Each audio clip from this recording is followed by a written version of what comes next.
Back to the Steve Cohen tweet. Now, I'm glad we got a chance to react to it live before we heard all the other reaction yesterday, because I saw it and immediately read it to you on the air yesterday, and our reaction was sort of, okay, this is the first negative thing he said. He's right about what he's saying, and that's that. And that was sort of moved on.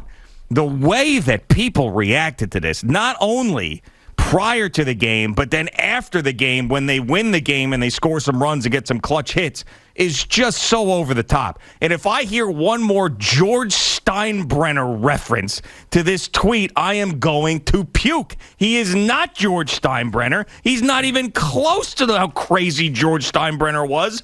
I mean, I remember I told you I went on that fishing, the charity fishing thing with Lou Piniella. Yep. It was one of the coolest things I did. It was Lou Piniella and Alan Houston and Ron Harper and all these guys were, and me, and they were all chopping it up about sports, and Chris Mullen was there. Lou Piniella was telling stories about how George Steinbrenner used to call the dugout phone, and he would ignore it because he knew that on the other end, George Steinbrenner was going to fire him mid-game and yell at him and curse him out and tell him to go get lost. Steve Cohen tweeted that the offense sucks. Hey, also, I'll give credit to Jimmy Traina of SI, tweeted this out right after some of that George Steinbrenner reaction was. Do you remember what George Steinbrenner called Hideki Arabu? I do. Do you remember that? Yes. A fat P-word toad is what he called him. It was rhymes with wussy. Well, they said it was pussy. Yeah, okay, pussy. Whatever. Pussy, other one. Fat pussy toad? Correct. That's what he called one of his players. Yeah. Steve Cohen said the OPS numbers don't lie. But now all of a sudden he's George Steinbrenner? My ass? No way. It was a bit much. And the idea that, he motivated them to score runs is comical when they couldn't score a run for 8 innings. The whole freaking game was them choking. Yeah. I mean, it was more the same. Yeah, well, until it wasn't. And Conforto had a couple of big hits and the big home run from Pilar, and the guy they picked up 10 minutes ago gets a hit. Yeah. But, I mean, but most of the game they were sucking. It's not like they went into this thing in the first inning were totally inspired by the brand new George Steinbrenner, Steve Cohen, and then put up a 8 spot in the first inning against the Giants. Right. That's what I said to Al. Had it been reversed and they scored all the runs early, you could say, wow, maybe these guys really took notice and did something. They were terrible for 8 innings offensively again. Now, you give them credit. They tied the game up. Of course, Alonso gets hurt, but so be it after he got hit by the pitch. But you know what? They did what they had to do. Pilar, the big hit, and, Chance Cisco tacked on, and all was good. For one day, the Mets, they won a game. Now you got to see if they can back it up because you got 4 in L.A. Good luck. Yeah, that Alonso thing could be a problem, too, because after he scored that run on that sac fly where he head first dive into home plate, if you see him, high-fiving his teammates in the dugout, he did not use his left arm at all. It was just because usually you see those guys with 2 hands, like he was holding his left arm as if it were in a sling, and then was sitting there high-fiving everybody. So who knows? Well, you had to know it was something because he comes out of the game and they put Smith at first base, and so he doesn't want to come out. We know that. That said, he's got so much body armor on. But I tell you, if it's something serious, you feel bad for him. But we'll see. I'm sure we'll get more of the details later today. Yeah, the Steve Cohen thing, I was really excited when Steve Cohen became the owner. I was adamant about him getting the bid as opposed to the A-Rod and J-Lo thing. The Wilpons had to get out of there. All of that stuff is true. But what also is true is that this first year under Steve Cohen has not been a good year. I mean, I don't want to use a big adjective like a disaster or the stone worst or anything like, but it has not been a good year. You've had a collapse. The big acquisition that you had and then spent all the money that everybody wanted to see has been a total bust. Your trade deadline acquisition to this point has been a total bust. You bring Sandy Alderson back, who hires a GM who turns out to be a pervert, so that wasn't any good. So now you've got your second choice as a general manager.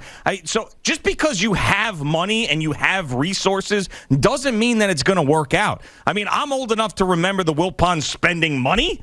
And they bring in guys like Jason Bay or Mo Vaughn or some of these horrible contracts that they gave out, and they sucked. So I like to act as if just because this guy has the resources that everything is going to work out for them at some point is false. And the early returns on this whole thing are not good. And I'm not going to really believe that the Mets are going to turn this thing around from a personnel standpoint until they get a real general manager in there. I mean, this whole front office structure has been botched from the beginning. Sandy Alderson didn't want to be the general manager and be involved in signing guys. He came back to help with the transition because Steve Cohen needed somebody in there that the rest of the owners respected in baseball, so he wouldn't spend like a drunken sailor and then piss off the rest of the league. But then he got involved in being a general manager, and they hired Jared Porter. That took forever, and then you see all the crap that he was involved with, and he's a creep. And then you got this other guy who's supposed to be an analytics guy being the general manager. The front office is not the way it's supposed to be. Like, bring in a real general manager and let's get this thing going and spend money the right way in this coming off season, this next off season of Steve Cohen, and maybe I'll take you seriously. Well, you're not wrong. I mean, the only thing I would say, and you look back to some of the moves that have been made or weren't made in the last few years, and you can look no further than Zach Wheeler. I mean, if Zach Wheeler was becoming a free agent this year, I think you know as well as I do, Steve Cohen's not letting him go. I mean, those are the types of things you can look forward to. And I do believe, part of year one is learning. I mean, Steve Cohen, this is his first year as owner. They did spend a lot of money on Lindor, so you know that he's not afraid to spend the money. I don't think he's going to spend it foolishly, but I think there is a learning curve with this, and the year hasn't been horrible. It's just they're going through a really rough stretch right now. And while they, I believe, underachieved, they were in first place for 3 months. And depending upon the way they finish, who knows? I think it's far gone at this point. 4.5 back on what the Braves have coming up. I think the Braves might separate themselves even further, which is going to be problematic. But I do think you've got to, I don't want to say give them a pass, but I think you've got to be excited for things to come in the future, especially if what he wants to be is what you see out west with the Dodgers. The Dodgers spend. It took them until last year before they finally won the World Series. But what they have been has been a perennial division winner, playoff team, and World Series contender, if not falling short in the World Series. So I do think that there's a lot to be excited about, even if year one hasn't gone the way you might have hoped. It's the dog days of August. 57 games to go in the season. This is back on August 3rd. We need to grind out wins one game at a time. We can do this. Let's go Mets. Keep me up on the game. I'm out at dinner with my daughter, Sophia Cohen. Game doesn't look good from a distance. We have to get our act together soon. How about a little positive energy for this weekend? I'm feeling the offense is going to get it going.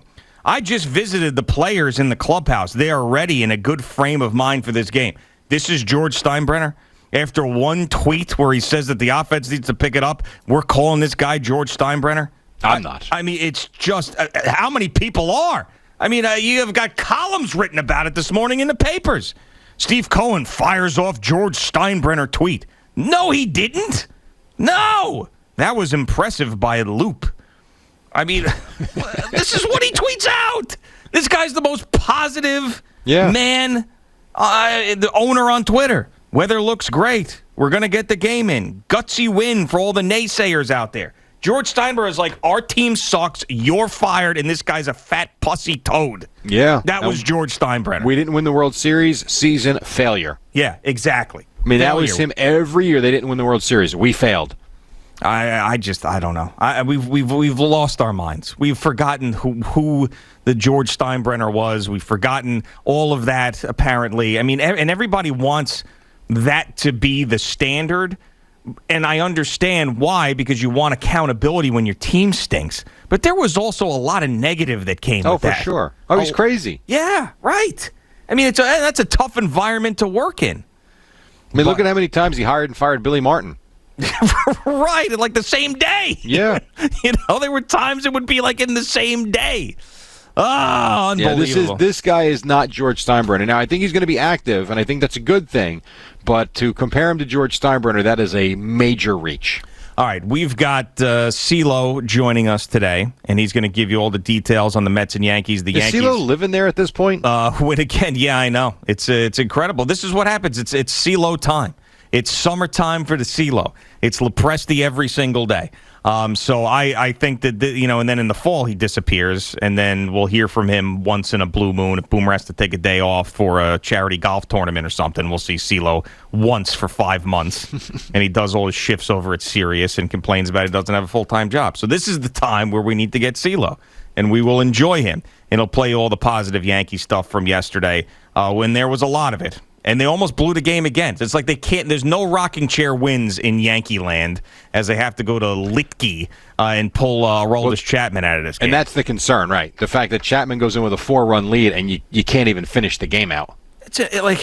They can't get those guys at the back end of the bullpen to be good at the same time. Like Green, Britton, and Chapman, one of them has to be stinking at they're never good at the same time. If they were good at the same time at some point, and if that happens in the postseason, they'll be dominant and they'll win a World Series. But one of them has to suck at some point while the other two are good. Well, maybe they'll put it together in late September into October, and you will have something with a deep run. All right, Sherry. It is Boomer and Gio on the Fan and CBS Sports Network. Thank you for watching. Please like, comment, and subscribe. And don't forget to hit the red bell so you're notified when we have new content.